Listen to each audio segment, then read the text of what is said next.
Okay, it is Wednesday, June 4th, 2025. Sony just had a new PlayStation State of Play event, and I'm going to talk about everything I thought was cool in it. Not a complete play-by-play of every little bit of news, but the stuff I just personally found interesting. It feels like video game chaos right now. It's like crazy times. It almost feels like E3. There's all the Summer Game Fest, the Xbox event, all these other things going on this weekend. The Nintendo Switch 2 is here. I'm trying to get some first impressions of this soon on Game Ranks and on here, but for the state of play, let's just dive in. The first thing I want to talk about is Metal Gear Solid 3 Delta. We got new gameplay of it, and I thought it was pretty interesting because this gameplay to me is the first gameplay where visually it didn't look out of this world. I think a lot of the times the visuals to me just looked so insane, where here, I don't know, it kind of looked like a game. I saw some flaws, but ultimately it's still a huge upgrade from the original. But what was nice to see is that seeing gameplay here, it very much looks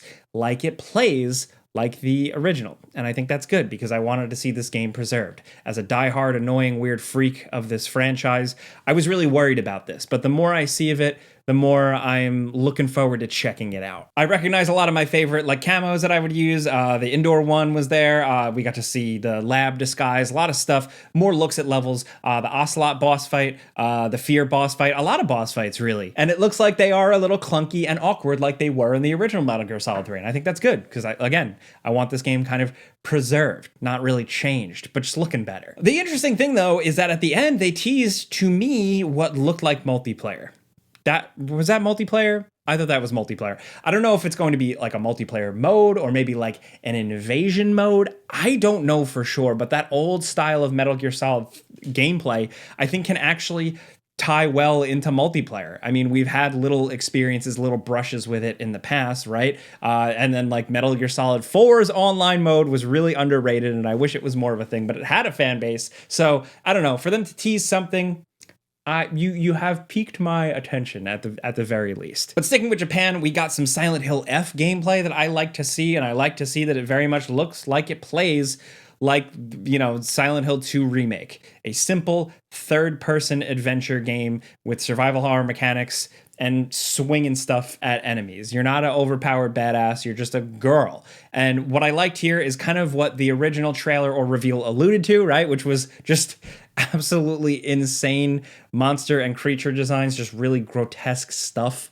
That's what I want from this franchise, and it seems like we're getting that. And we also just got a couple of haunting moments, as well as it seems like girl problems. Like, it just feels like it's like a lot of like her mental issues or like problems with other girls and like stuff like that, but getting into like a scary territory. I don't really know. I'm just kind of spitballing here. But one thing I wanted to see is, I'm curious is when she has like her sleeve ripped off, that's really badass. And I'm curious if that's like just a costume progression in the game, or if it's like a way of showing some battle damage, or like maybe by the end of the game, she's all messed up. I don't know. I just like in games when protagonists kind of get messed up because you really actually get to kind of see and feel the journey they've went through. The Prince from Prince of Persia: Sands of Time, Batman in the Arkham games, his suit is all messed up by the end. I don't know, just a little thing. Otherwise, I think they're cooking on all the right aspects here. We got to hear a little bit more of the sound design, the soundtrack, and the monster designs, the environment designs, really what they've been hyping up. So I'm glad it seems like it's coming together, and I'm excited to see what the deal is here, because a completely different and distinctly Japanese Silent Hill has a lot of potential, and it got a release date. It's releasing September 25th, 2025. Something that I thought was really cool, and I know like it's a collection, it's a re-release, whatever, but this is different. It's a Mortal Kombat collection of roughly Mortal Kombat 1 through 4 preserved, nicely freshened up, and with a bunch of goodies and stuff. And I say that specifically because it's from Digital Eclipse. Digital Eclipse has a really good track record of handling these games well, polishing up where it makes sense, and like they're like actual nerds. I don't know, like their stuff usually doesn't feel half-assed, and like a lot of Digital Eclipse stuff, it kind of feels more archival. So I'm excited to see all the kind of bonus content they include and behind the scenes stuff preserved in one package. That'd be cool as someone who appreciates that type of thing. But also I like that it's not only just like Mortal Kombat 1 through 4 cleaned up a little bit, but it's also the arcade, console, and handheld versions, and seemingly some online play. I don't know. I just think that's cool. Also, I did not expect Thief to return. I understand Thief at this point is kind of a dead franchise, and it seems like they managed to dig it up just to make a VR game. And I say that as somebody who likes VR, okay? And I'm happy to see a full VR game featured on the State of Play, right? This is Thief Legacy of Shadow. This is a new Thief game completely in VR, and it seems all right. It seems like it's got the right vibes. You see the water arrows dousing the fire, classic Thief staples here and there, you know, checking behind the painting and stuff like that. You're not playing as Garrett, though. They alluded to the fact that he is in the game, but you're playing as someone else. So yeah, I don't know, like Thief, usually there's a little bit more of a vibe to Thief. It kind of felt like the light version. Like I could tell it was a Thief property, but something felt a little not quite. I don't know. Still, the fact that there's a Thief something as kind of like an older school gamer, I'm happy to hear it come back. And VR stealth is iffy, but when it's done right, it could be good. So here's hoping. Also, I like seeing Pragmata. My Long Island, New York accent is coming out, but this is that Capcom title that was teased years ago and kind of got delayed indefinitely. Now we got to see it, and it looks like a third-person shooter. Kind of almost like Dead Spacey, but a little faster, with a companion that is like a robotic girl. She kind of gave me like Mega Man vibes in like a weird way, just like the way she's like a kid, but she's a robot. I don't know. It seems like she comes into combat. There seems to be some strategic elements with targeting parts of enemies and some RPG stuff there. And I don't know. It's cool. Not really a lot to go on. It was a very short thing with snippets of gameplay, but the first reveal was just like vibes. This showed a little bit more of its personality. I don't know if like that's what I was expecting, but I'm still just glad that the game exists and we're actually going to be able to play it. And I like the way they kind of like how last time with the release date they did like the note. So now it's going to be 2026. Also, was it just me? But when they showed the trailer at the start for Luminesz, this is the new Luminesz Arise. I don't know. I heard the music. I thought it was Tetris. I thought it was like a new Tetris effect, and I was more excited. No slight on Luminesz, but yeah, not really as much my thing. Still, this is cool. The people who work on this make good stuff, and this is actually releasing in the fall on consoles and PSVR, which is probably going to be a trip. Also, they announced that there is a demo coming later this summer. Oh man, something I do want to talk about is PlayStation teasing a fight stick. This is them releasing an official fight stick. This is Project Defiant, and I think this is really interesting. From a peripheral standpoint, very cool. First official fight stick from PlayStation. This design looks cool. Hopefully they really consult fighting game nerds to really get it right. But the big thing is that to me, it's like PlayStation once again taking the fighting game world seriously, or at least from the business sense, them wanting a piece of the pie, right? I mean, PlayStation, of course, years back bought Evo, but not only that, now they're doubling down on a new Marvel fighting game. This is a Marvel tag team fighting game, very much like the classics, but it's its own new thing, and it's made by Arc System Works. This is Marvel Tokuan, if I'm saying that right, Fighting Souls. And again, I think this is them going big. The lead up, the developer documentary afterwards, it kind of just felt like they're really gunning for this thing. Like how, Marvel Rivals blew up and kind of filled the void of Overwatch. I think it seems like they're like trying to capitalize on the Marvel property in the fighting game world. And I think they're poised to do it if they get it right. It seems like they got the right people involved. They have all this stuff going on and they're interested in the fighting game world.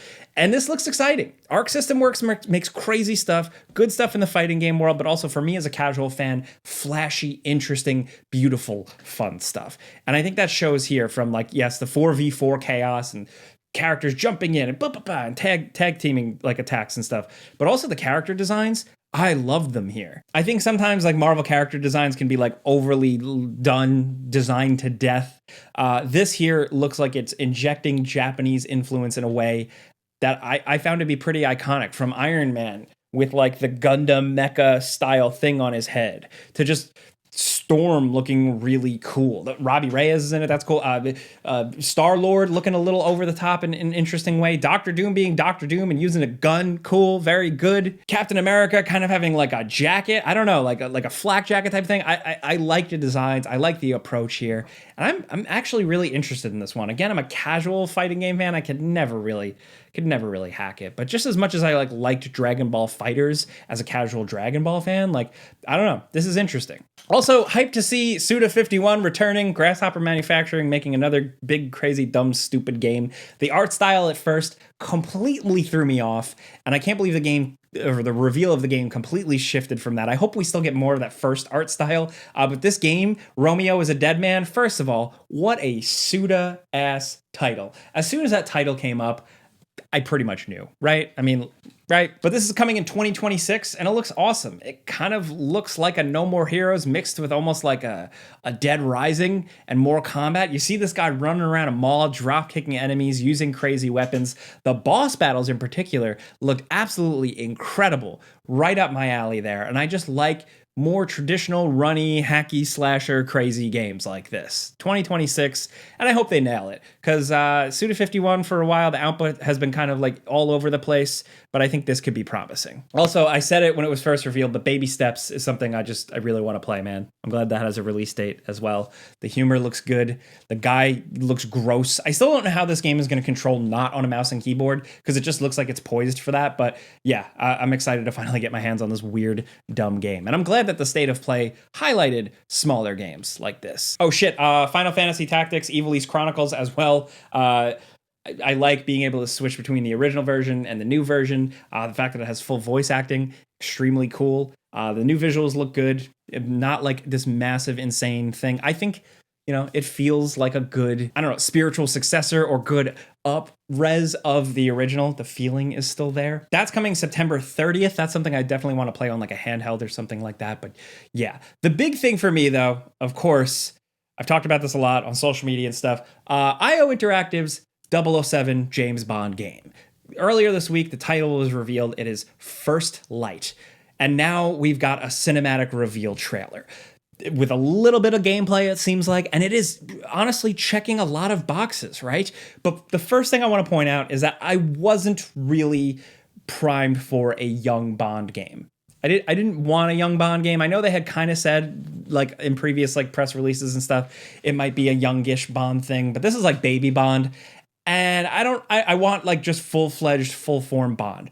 That's really what I was hoping to see. I feel like with Casino Royale, we kind of got a little bit of that fledgling Bond in some ways, but this is even younger, possibly. I don't know. It's like he barely looks like he wore a suit or a tuxedo in this reveal. But young aside, it's still cool that they're just going for, I guess, like the original Ian Fleming feel, with like a little bit more like Navy man look with like the scar. The scar I think was like originally referenced somewhere, so it's cool that they're going for that. It kind of makes it its own thing. That gripe or that nitpick aside, it did really check a lot of boxes for me personally as a James Bond fan. I love this shit, okay? Can I just say, sorry, because it's like John Barry's theme specifically from On Her Majesty's Secret Service. I talked about this in another video somewhere, but like, I'm sorry I'm annoying. I'm serious. Look, I have posters of the old weird movie in my house because I love them so much. I'm into this. The fact that they're using the On Her Majesty's Secret Service theme, I think it's like equal to just like the main Bond themes. It is perfect. It was used a little bit in No Time to Die, but I think it's great for this game to kind of carve out its own identity. Just brilliant.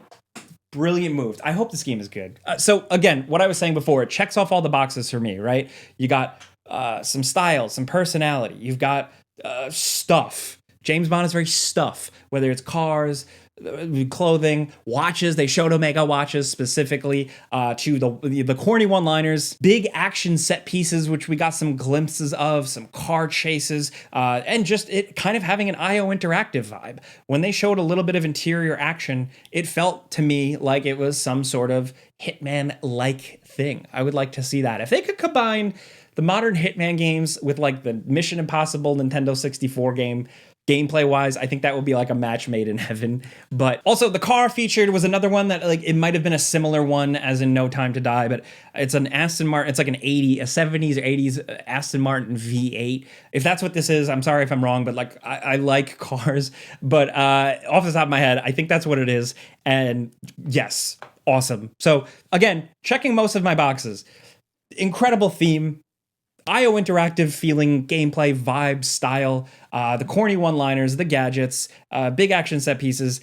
it's just like the younger Bond I'm a little hung up on, because when they showed him, it didn't do anything for me. When he was revealed, I was like, oh, video game guy. He kind of looked like the guy from Mafia: The Old Country. I don't know if I'm just lumping in all young video game protagonist guys in a barrel, but that was my first reaction. Look, it's an impossible task to find a Bond or like conjure up a Bond in digital form completely from the ground up. I don't know, but other than that, I am very excited for this. I think we're going to see more gameplay soon, so I'm looking forward to that. But as of right now, we do know it's coming 2026, and it's probably one of my most anticipated games. Those are the coolest things. Those are the things I wanted to highlight real quick. So thank you for being with me. Just wanted to chat through this stuff. I do want to know what you guys think in the comments about some of the games revealed, but also, you know, if there was a game that I didn't mention that was specifically up your alley, let me know. I mean, that giant squid game, Sword of the Sea, absolutely cool, right up my alley. We've seen this before, but I'm glad that's coming out soon. Also, Tides of Tomorrow, art style wise, absolutely really cool looking. That pirate game, I like pirates. So again, I couldn't fit everything here. I wanted to just hit like the main things, but let me know what games you found the most interesting, whether you're on PlayStation or not, because some of these might be multi-platform. But either way, if you like what I'm trying to do here, man, on this channel, I just try and talk about stuff I like, stuff I find interesting, and I love video games. You know, especially when we know of some new ones on the horizon. So let me know what you're thinking down in the comments. Clicking the like button helps me. I said that, I think, but thank you for watching. I'm Jake Baldino. Subscribe because video games, pizza's on me.